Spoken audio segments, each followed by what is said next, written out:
Buenas tardes para todos. Vamos a comenzar entonces con esta segunda entrega de la clase de sonosemiología cardíaca. Y en este caso nos vamos a orientar fundamentalmente en valvulopatías. Un tema que yo sé que a todos les ha resultado a veces hasta difícil, estando en la facultad, tanto aquellos que son o que están estudiando medicina, como para los colegas enfermeros o kinesiólogos. Suele ser un tema muchas veces considerado complejo, debido a que, bueno, hay una riqueza muy importante en lo que es la semiología clásica en los pacientes con valvulopatía.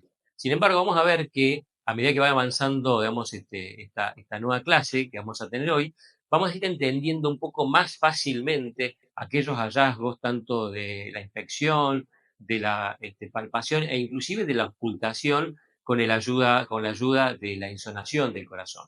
Pero primero vamos a hacer un breve repaso de las herramientas que vamos a utilizar justamente para evaluar a los pacientes con valvulopatías. ¿Recordarán esta diapositiva? Esta diapositiva es la que nosotros tuvimos en la clase pasada, donde vimos los focos de insonación. Así como existen los focos de auscultación, también en el tórax del paciente tenemos estos tres focos de insonación, que son los focos paraesternales, donde vamos a hacer las vistas de eje largo y eje corto del corazón; el foco apical en la región del choque de la punta del corazón, donde vamos a hacer el 4 cámaras, pero también vimos que se puede hacer un 5 cámaras; y luego las ventanas subcostales, que, como vimos, son ventanas auxiliares que nos ayudan a evaluar muchas veces determinadas circunstancias, sobre todo el paciente muy enfermo, pero que también en las valvulopatías van a ser útiles, ¿por qué no?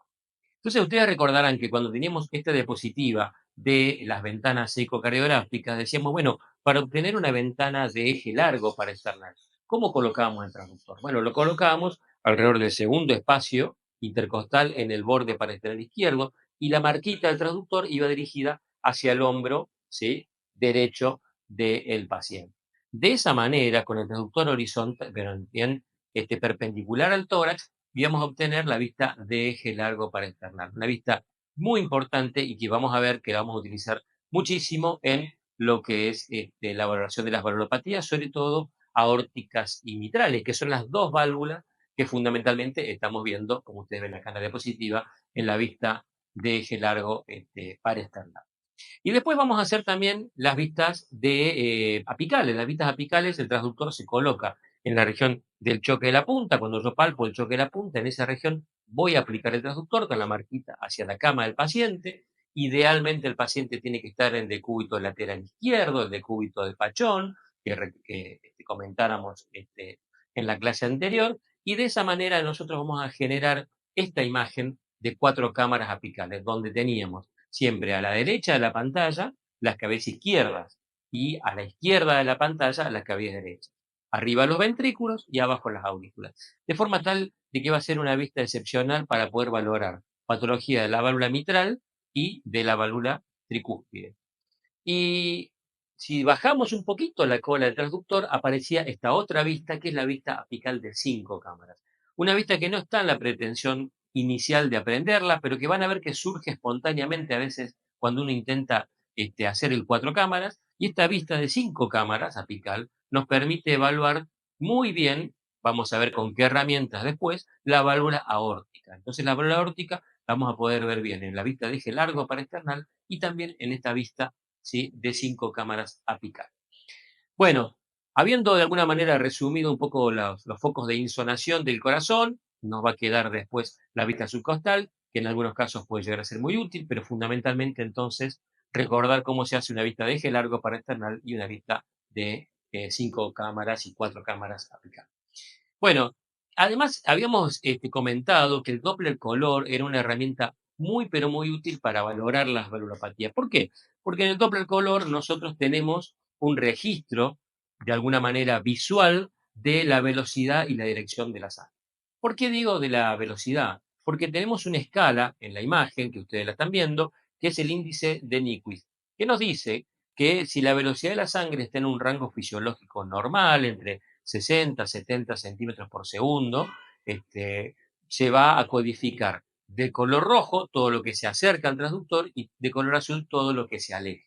De forma tal que cuando nosotros aplicamos la caja de color, que se puede ampliar en los equipos, la podemos hacer más chiquita o más grande, y localizarla sobre alguna estructura valvular en particular, bueno, todo lo que veamos de color rojo es velocidad que se acerca al traductor, pero en rango normal. Todo lo que lo vemos de color azul se está alejando del traductor, pero es de color normal. Siempre tenemos que saber que el Doppler, cuando está, digamos, perpendicular, ¿sí?, a la estructura que estamos insonando, se va a anular. Entonces, si yo coloco la caja de Doppler color en una vista de eje largo para external, bueno, voy a tener un registro de velocidades, pero va a ser un poco más confuso porque estoy perpendicular a la insonación.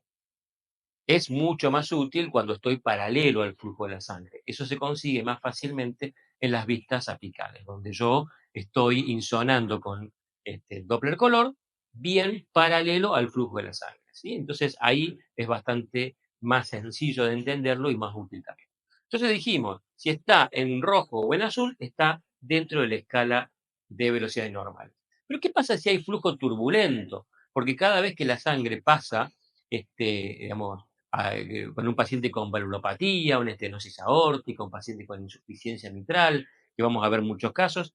¿Cómo lo vamos a ver a eso? Bueno, lo vamos a ver como esto que ustedes están viendo acá en pantalla, con el fenómeno de aliasing, es decir, un mosaico de colores que ya no se comporta entre color rojo, o no lo vemos entre color rojo o azul, sino que tenemos un mosaico de colores y nos está diciendo que la velocidad de la sangre en ese lugar donde nosotros estamos insonando tiene ya no flujo laminar, sino flujo turbulento, ¿sí? Tiene velocidades altas. Y como les decía, el doble color es muy bueno para identificar una regurgitación, quizás también una estenosis, ¿por qué no? Pero es mucho menos útil para cuantificarla, ¿sí? Entonces yo puedo darme cuenta de que ahí hay una insuficiencia mitral, por ejemplo, tricuspidia, pero es más difícil cuantificar.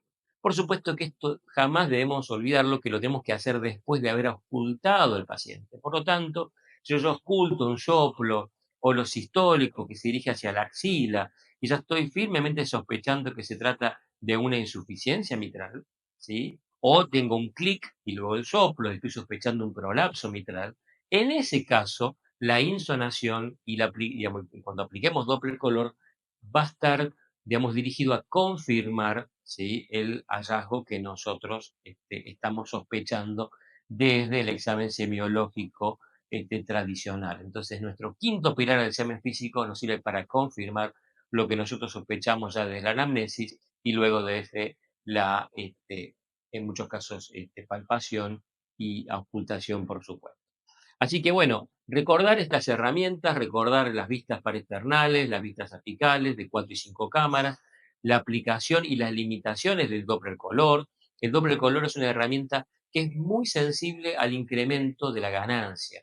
Siempre cuando ustedes trabajen con un equipo, ya sea un ultraportátil o algún ecógrafo que está en vuestra institución, recuerden que la escala, perdón, que la ganancia, ¿sí?, del Doppler color tiene que estar seteada digamos, a la mitad. O sea, no tengo que tener un exceso de ganancia que me haga ver más grande una insuficiencia de lo que realmente es, o al contrario, una ganancia demasiado baja que me haga, digamos, hacer pasar desapercibida una regurgitación. Eso es menos probable que ocurra, pero sí que a veces uno sobreestime visualmente una insuficiencia producto de que la ganancia del doble color está demasiado alta. Entonces, siempre controlar que la ganancia esté en el medio, siempre controlar que la escala de color esté adecuada, porque se puede modificar la escala de color. A lo mejor yo vengo trabajando con el seteo de abdomen y tengo la escala en 30 o 25 centímetros por segundo, tanto hacia arriba como hacia abajo, con lo cual eso está pensado para flujos abdominales. Cuando lo ponga en el corazón, me va a parecer que tengo una gran insuficiencia y en realidad es porque la escala no está en el rango de las velocidades del corazón, que generalmente se lo configura entre 60 y 70 centímetros por segundo. Entonces, chequear la escala, chequear la ganancia, y ahí sí entonces vamos a tener una herramienta excelente para aprender a ver lo que va a continuación. Y con lo primero que vamos a iniciar entonces va a ser justamente con estenosis aórtica, la valvulopatía más frecuente hoy en día en la población general, sobre todo después de los 65 años. Luego vamos a ver insuficiencia aórtica, que es hoy menos frecuente de ver, pero también es muy importante. Y luego, finalmente, en la segunda parte, vamos a tener estenosis mitral, una patología totalmente vigente, con una gran riqueza de hallazgos semiológicos tradicionales, a los cuales le vamos a sumar las imágenes de la insonación del corazón, sonosemiológicas, y finalmente la insuficiencia mitral, que le sigue en frecuencia a la estenosis aórtica, que muchas veces es leve, que no tiene gran trascendencia, dependiendo de la condición clínica del paciente, por supuesto, y que vamos a ver que también la podemos evaluar fácilmente. No vamos a entrar en la utilidad o en el uso de las otras modalidades de Doppler, como Doppler pulsado, Doppler continuo, que son un poquito más complejas de entender y que nos permiten medir la velocidad de la sangre en un lugar en particular, en el caso del Doppler pulsado, o a lo largo del haz ultrasónico cuando queremos registrar velocidades muy altas, en el caso del Doppler continuo. Así que bueno, vamos entonces con la primera valvulopatía de la tarde, que es la estenosis aórtica.